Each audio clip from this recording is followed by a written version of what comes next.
I like y'all down front. They live already, huh? Okay. Y'all give a warm welcome to Ivory Scott. We got him in Little Rock today. Thank y'all. Shout out to the city of Little Rock, man, for not only putting on this event, CapitalCon, and discussing economic mobility, but including the arts in that conversation. That is such a huge deal. That is not a popular thing. So shout out and kudos to City of Little Rock for incorporating the arts, creative entrepreneurs into this conversation. Y'all clap it up for that one. So we know we got you here. We got a long day. We got you here chatting with us. Then you coming back giving us a show. I ain't gonna lie, I'm coming back. I like it out here. Gotta bring him back. Y'all heard that. He already planning to come back to Little Rock. So we'll just get right into it. One, I just want to talk a little bit more about your career, what you've been able to do so far. Being responsible for a huge part of this generation's culture right now, hip-hop and pop music. So responsible for hits like Baddest featuring Chris Brown, Peru featuring Ed Sheeran, Rich MF, Trippie Redd, Lil Durk, Polo G. And, I mean, one of your latest on the Renaissance album, Thick by Beyonce. That's a good one.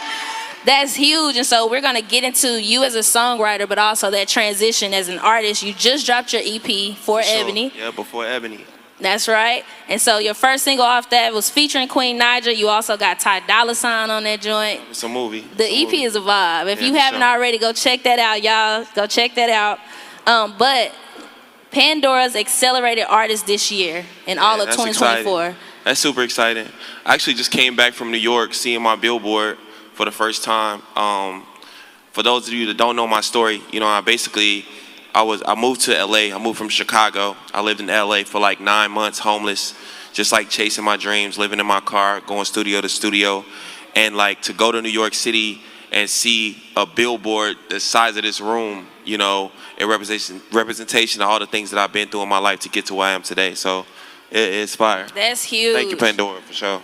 So with that, just a bit more of a reference, Pandora's Accelerated Artist of the Year, that's so huge because last year it was Coco Jones, who is now a 7-time Grammy-nominated artist. Yep. Shout out so we Coco. expecting that trajectory right there. We claiming that for you, Ivory Scott. We're going to double it.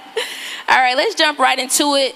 Income disparities in the creative industry. I want to talk a little bit about that with you as it relates to your journey, but I'm going to give y'all a bit of statistics here and why this conversation is even important. So from the G20 Economic, Social Impact, and Cultural Creative Sector, they reported that culture and creative sectors are a significant source of jobs and income, and also are important because they spill over into other economies. And so I'm going to paraphrase a bit for the sake of time.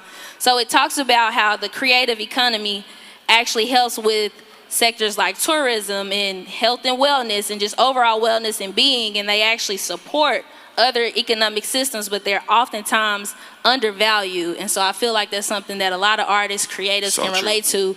So take us a bit through your journey and how, you know, you faced those economic disparities, whether it was, I don't know, not being put on a split sheet or just not being given your just due or being valued. What did that look like for you on your journey? You know, like, honestly, like, the hardest part of becoming a songwriter and transitioning financially is really like, you know, I had the #1 record in the world, but I didn't get paid for that record the moment that record was #1.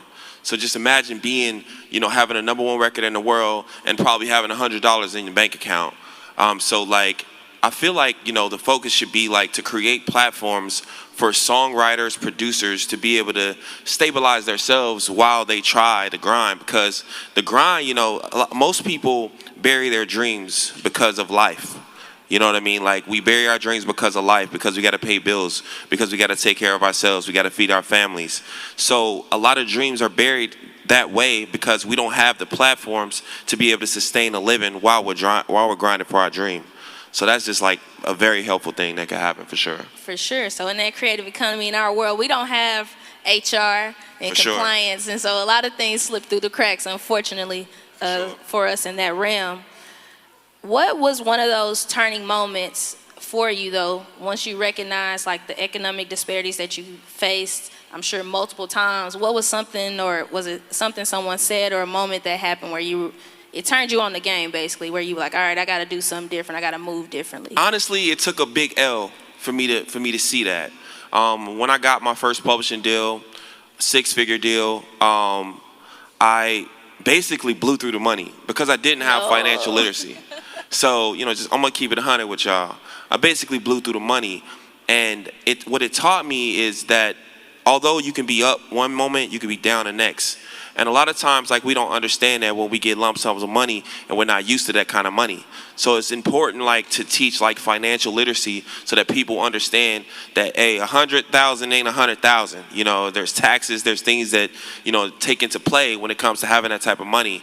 So it's like I had to fall, to understand, to say, okay, let me start taking this money. Okay, this 300,000 I need to put this to the side for this, or I need to think ahead.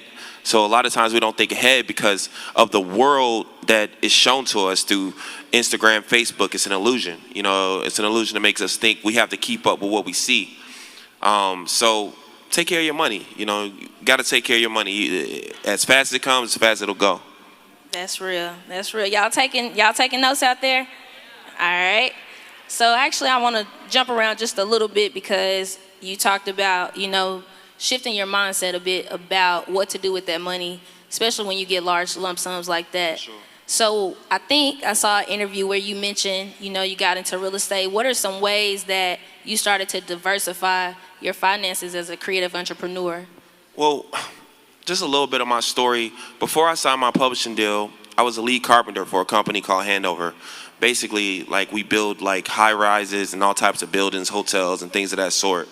And so I was heavy in the architectural world, or the building world, and I saw, like, how, like, much money it was really into that. It's so much money into real estate and things of that sort. So having that insight, knowing that part of the world, and being a part of my life too, it kind of gave me insight on where to put money when it came. That's dope. So how did you go back that route, like on the architectural side, or did you go like flipping houses? What was your Yeah, plan? well, I went the route of, first I bought my own property, bought my mom a house, and then started, investing. You have to, like, put money in assets. Even jewelry is an asset, with the right mindset. But yeah, definitely, like I said, like, taking care of your money. If you don't know about money, because a lot of people don't, know how to use money. You have to use money as a tool, and what I'm saying. So that's the focus. That's real.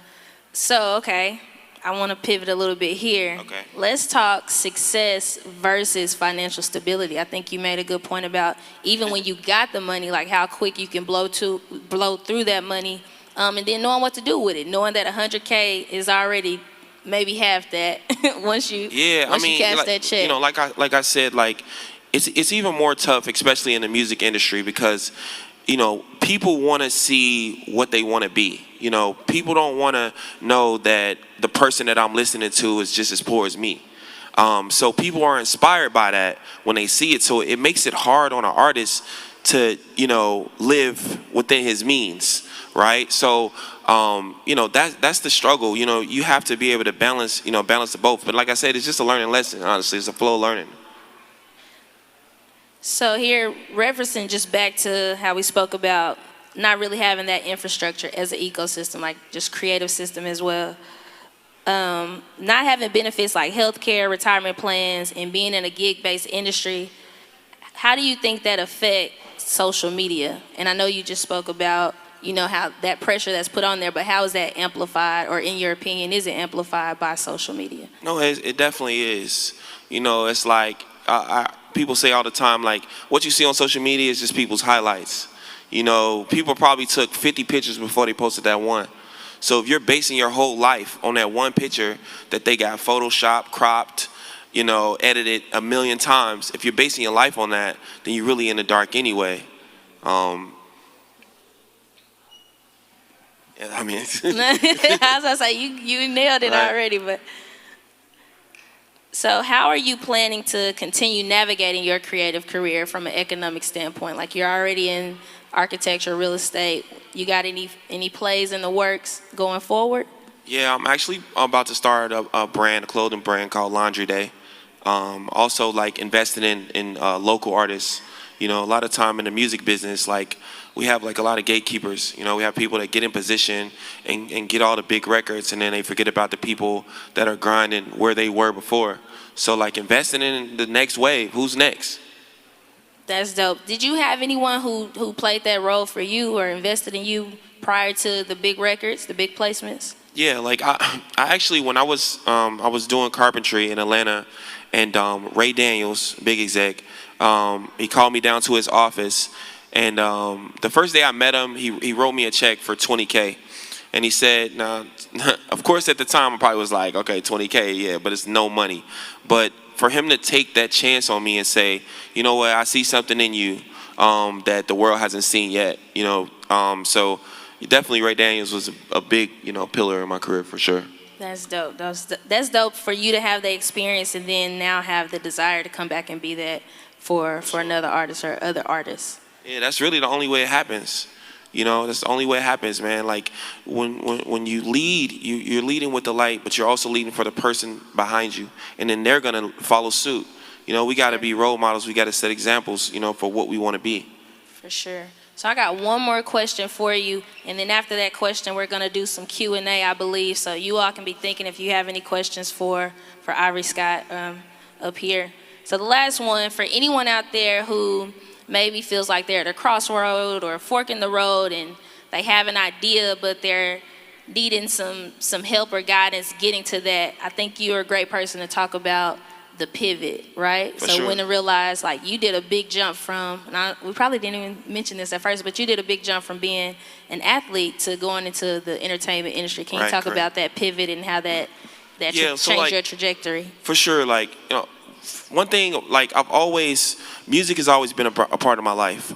I played piano since I was 9, guitar since I was 12. It's always been a part of my life, always been a part of my story, but it wasn't always my heart. Football was my original, my first love, and, I was successful at that. But I feel like, if you want something in life, you got to be willing to pivot several times. Sometimes it might go from football to management to real estate to music and back to real estate. You have to be willing to stay on your pivot, because the second thing you do might not be the thing that turns out to be the thing that you need to do. So you got to be, you got to stay on your toes, in this game. Like, and so I was able to do that. I was able to, be successful with that. But, you got to keep God first, because God will guide you in the direction where you need to go. Like, as long as you keep that in your heart, and you'll have a better understanding for, what God wants you to do and what you're calling in your life, for real. That's real. That's real. Y'all give it up for Ivory Scott. Thank you so much for taking the time out to speak with us here. We're going to take a few questions if we have some out there. I think they're going to get a mic to you. All right, here we go. Check. Welcome to the city. My question is simple. What nonprofit or service or church organization are you connected with? Do you participate? Actually, I'm part of a nonprofit, AFC, in Chicago. It's a big church market in Chicago. I believe we had a question right up here.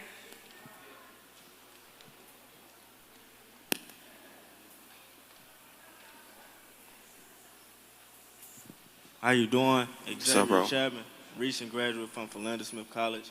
You said something that it kind of struck a nerve with me, like looking out for who coming behind you. Could you elaborate a little bit more to this aspect of like lifting as you climb? Because I think that's something that we have bad in our community. Like, once somebody make it, they don't forget where they came from. Like, for sure. So could you elaborate a little bit more on the importance of, as we trying to, handle our own, do what we got to do, chase our dreams, what are we passing down to the people behind us to make sure that they can walk in kind of like the same path and do what they got to do? For sure. Like, I'm gonna touch on that with two things, because like when you're coming up, like we talked about, like the illusion that happens when you become a part of big records or become a part of big things. People automatically see you and they say, oh, he has the #1 record in the world, he's rich. And then they think that it's their time or the time for them to pull you up. So first thing is understanding if that person is all the way in the position to be able to create the foundation to pull you up. Because you don't want anybody pulling you up with no foundation. If I ain't really where I need to be, and I'm trying to be like, I'm signing you, I'm gonna sign you, I'm gonna sign you, but I'm not in position to be able to really change your life, then, I'm not really benefiting you. Also, you have to see yourself in the people that you're pulling up. What you represent, they have to reflect what you reflect in.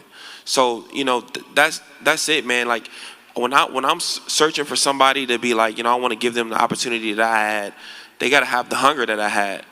They got to have the want that I had. It's nothing is a gift. I have so many people, that I might have came up with. Somebody might have gave me a ride to work when I worked at Red Lobster. And they say, hey, man, I gave you a ride to work. Why won't you put me in position? So basically he wants a ride for a ride.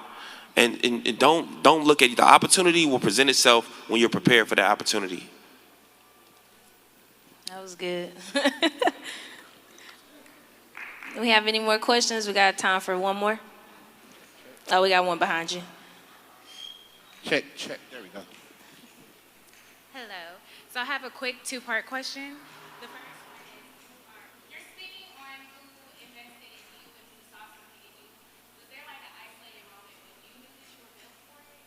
And then secondly, how do you continue to take care of yourself when you take care of anybody else unless you're ready? No, for sure. The moment that I felt like, I don't know, since birth, honestly, like I've always, knew what I wanted in life, and that was more than what I had. I didn't know how I was going to do it or if it was going to be football or what it was going to be, but I always knew that God had his hand on my life so that I can be in position to put other people in position. So I've always thought it, and I've always seen it all my life. It was just a journey to get there. But on the part as far as like taking care of myself, it's about your support system. It's about the people that you keep around you, the people that you keep in your circle. If you keep negative people around you, you're going to have negativity in your life. If you keep positive people around you, you're going to have positivity in your life. So, we're a reflection of the people we standing around. Every friend you have is a mirror. So that's how I take care of myself. I keep around the people that belong around me. All right, one more time, give it up. Thank you so much, Ivory Scott, for being here, for being in Little Rock. We in the South, we hug it up. Thank y'all for having me.